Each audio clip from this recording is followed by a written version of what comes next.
The lie smelled of her perfume and the truth of gasoline. He didn't scream, didn't break down doors. He built a trap from her secrets. Watch until the end. Here even ashes can talk. The first fissure in my marriage appeared on a Thursday evening, disguised as nothing more than a misplaced receipt. Claire had asked me to fetch her handbag from the car while she prepped dinner, a rare gesture of domesticity.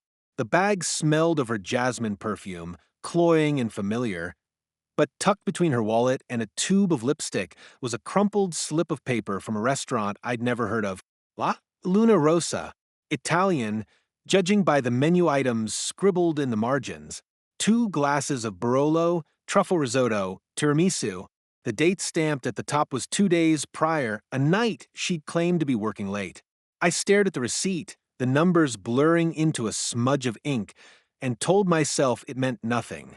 But doubt, once planted, grows thorns. Claire had always been a creature of meticulous habit. Mondays were for Pilates, Wednesdays for therapy, Fridays for wine with her sister. But over the past 6 months, her routines had shifted like tectonic plates beneath our shared life. Work dinners materialized twice a week, her blouses returning home crisper than they'd left, as if freshly steamed.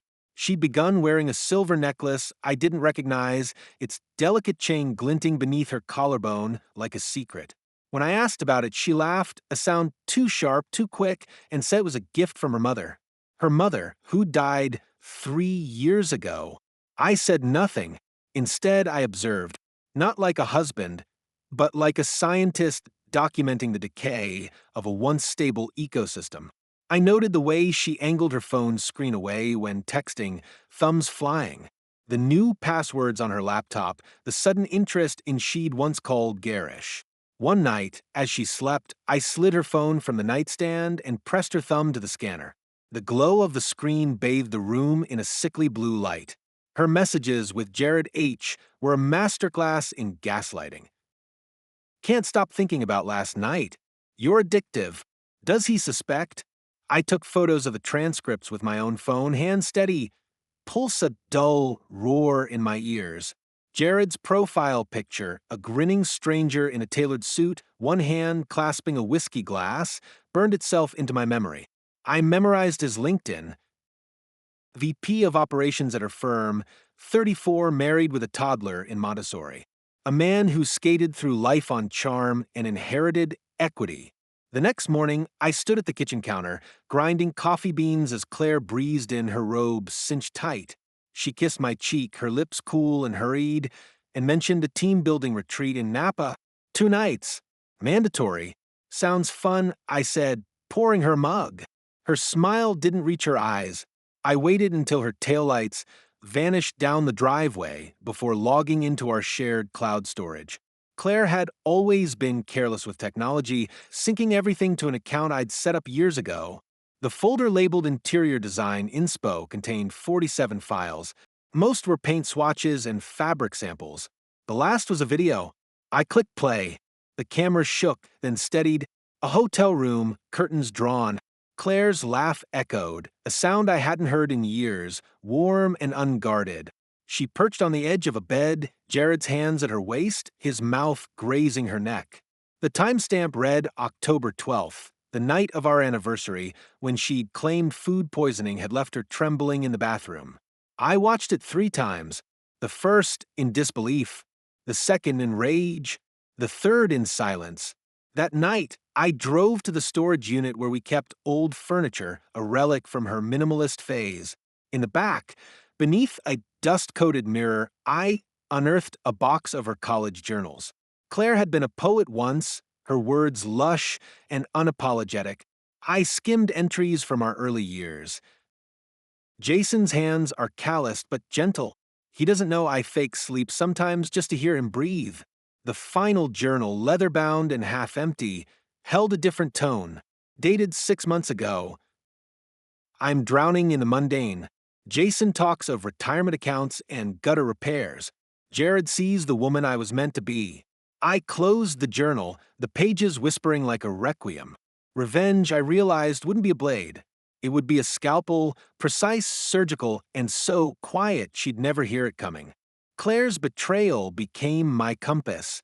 Every lie, every stolen hour, every lingering trace of Jared Cedar cologne on her scarves, these were not wounds but coordinates. I mapped her deception with the precision of a cartographer, turning her carelessness into a blueprint for collapse. It began with silence. I stopped asking about her days, her meetings, the new perfume that clung to her like a second skin. Instead, I listened. I learned the rhythm of her guilt. The extra seconds she lingered in the shower after returning from yoga, the way her gaze darted to my hands when she thought I might touch her. She mistook my stillness for ignorance, my compliance for surrender. Let her. I started with Jared's world. His LinkedIn boasted of a charity fundraiser for underprivileged children, a pet project his wife, Emily, chaired. Through a shell company, I anonymously donated $50,000, then leaked the transaction records to a journalist known for exposing financial fraud. The article dropped on a Monday. By noon, headlines blared about embezzlement and offshore shell games. Jared's office issued a statement distancing itself, his wife filed for divorce, and his Instagram, once a shrine to tailored suits and fatherhood, went dark. Claire's panic was a quiet thing. She stopped wearing the silver necklace. Her work dinners dwindled. I watched her thumb hovering over Jared's contact, the flicker of hesitation before she deleted his number. She began leaving her phone unlocked, as if daring me to look. I didn't need to. I'd already cloned her data months ago. Next, her vanity. Claire had always curated her image like a museum exhibit, pristine, untouchable. Her Instagram, a mosaic of artful lattes and sunlit home renovations, became my canvas. I hired a hacker in Minsk to scrub her DMs, replacing mundane exchanges with screenshots of her own texts to Jared. "You're addictive. Does he suspect?" Then, I leaked them to a gossip forum frequented by her college friends. The thread spread like mold, her name whispered in group chats she'd once dominated. She noticed the shift in stares at her book club, the abrupt cancellations of lunch dates. When she confronted me, eyes wild and voice trembling, I feigned concern. "You seem distracted lately," I said, stirring my tea. "Maybe it's stress." The final maneuver was architectural. Claire had spent months designing a sunroom addition, a glass-walled sanctuary where she planned to host influencer collaborations. I approved every sketch, praised her vision, even sourced reclaimed oak for the floors. What she didn't know, the contractor was my cousin, paid double to cut corners. The electrical wiring snaked behind drywall like a lit fuse, violating every code. The permits, forged in her name, would take months to surface. As the walls rose, so did her excitement. She posted progress shots daily, hashtags blooming. Hashtag dream home, hashtag renovation journey, hashtag love where you live. I smiled in the background of her stories, a ghost in my own life. Meanwhile, I siphoned funds. Joint accounts were drained into offshore holdings, credit limits maxed on cards she'd forgotten she owned. Loans were taken against her sunroom, the paperwork signed during her spa weekends. By the time the IRS flagged discrepancies, the paper trail would lead to her vanity, her carelessness, her secrets. She celebrated the sunroom's completion with a champagne toast, her laughter brittle as the glass she raised. "To new beginnings," she said. I clinked my flute to hers, the sound echoing like a funeral bell. That night, I opened her journal, the one she'd hidden beneath a floorboard in the sunroom.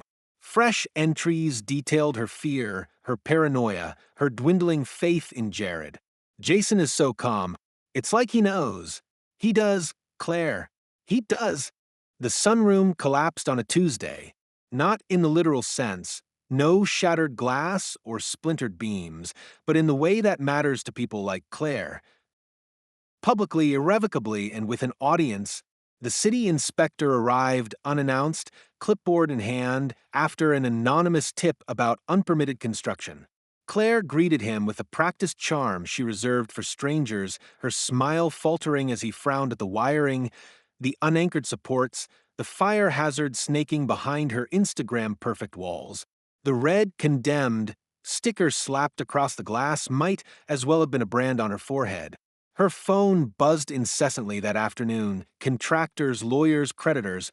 The loans she'd unknowingly co-signed loomed like vultures, and the offshore accounts I'd drained left her facing bankruptcy alone.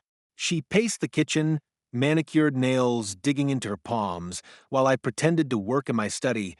The sound of her panic, a melody I'd composed note by note. Jared's arrest made the evening news. Handcuffs replaced his Rolex, his tailored suit swapped for a paper jumpsuit. The embezzlement charges had teeth, his mistress's tearful interview about abandoned medical bills sealing his fate.